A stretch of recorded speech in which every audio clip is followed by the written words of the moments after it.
Supreme court ఆదేశాలతో neat ఫలితాలను వెబ్సైట్లో ఎన్టీఏ అప్లోడ్ చేసింది. సిటీ సెంటర్ల వారీగా ఫలితాలను విడుదల చేసింది. గురువారం నీట్ కేసు విచారణ సందర్భంగా శనివారం మధ్యాహ్నంలోగా నీట్ ఫలితాలు విడుదల చేయాలంటూ సుప్రీంకోర్టు ఆదేశాలు జారీ చేసింది. కాగా నీట్ ప్రశ్నాపత్రం లీకేజీ అవకతవకలపై సోమవారం మరోసారి సుప్రీంకోర్టులో విచారణ జరగనుంది.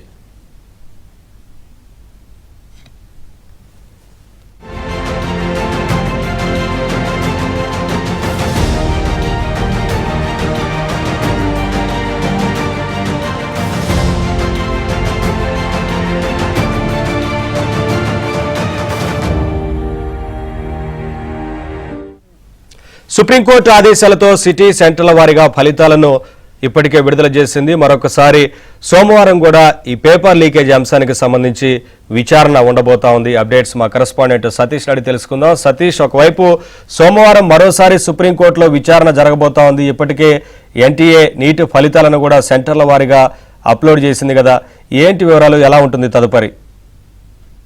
నవీన్, సుప్రీంకోర్టు ఆదేశాలతో సిటీ సెంటర్ల వారీగా నీట్ పరీక్షా ఫలితాలను ఎన్టీఏ అప్లోడ్ చేసింది. పరీక్షా సెంటర్ల వారీగా నీట్ పరీక్షా ఫలితాలను అప్లోడ్ చేసింది. అయితే ఇటీవల నీట్ కేసు విచారణ సందర్భంగా ఫలితాలను విడుదల చేయాలని సుప్రీంకోర్టు ఆదేశాలు జారీ చేసింది. నీట్ పరీక్ష పేపర్ లీకేజ్ పైన మరోసారి సోమవారం కూడా విచారణ జరగబోతుంది. అయితే ఇటీవల విచారణ సందర్భంగా ఇరు పక్షాలు, అంటే అటు కేంద్ర ప్రభుత్వం, ఎన్టీఏ రెండు కూడా వారి వాదనలు రాతపూర్వకంగా సుప్రీంకోర్టుకు సమర్పించాలని ఇటీవల విచారణ సందర్భంగా ఆదేశాలు జారీ చేసింది. అదే రోజు కూడా పరీక్షా సెంటర్ల వారీగా నీట్ పరీక్ష ఫలితాలను విడుదల చేయాల్సింది కూడా ఆదేశాలు చేస్తుంది. అయితే శనివారం, అంటే ఈ రోజు మధ్యాహ్నం 12 గంటల అప్లోడ్ చేయాల్సిందిగా కూడా ఆదేశాలు జారీ చేయడంతో సుప్రీంకోర్టు ఆదేశాల మేరకు ఇప్పటి వరకు నీట్ పరీక్ష రాసిన అభ్యర్థుల యొక్క జాబితాలు, వారికి ఏ ర్యాంకులు వచ్చాయి, అంటే పేర్లు మినహా వారి యొక్క ర్యాంకింగ్ వాళ్ళ హాల్ టికెట్ ఆధారంగా, వాళ్ళ హాల్ టికెట్ నెంబర్ ఆధారంగానే ప్రస్తుతానికైతే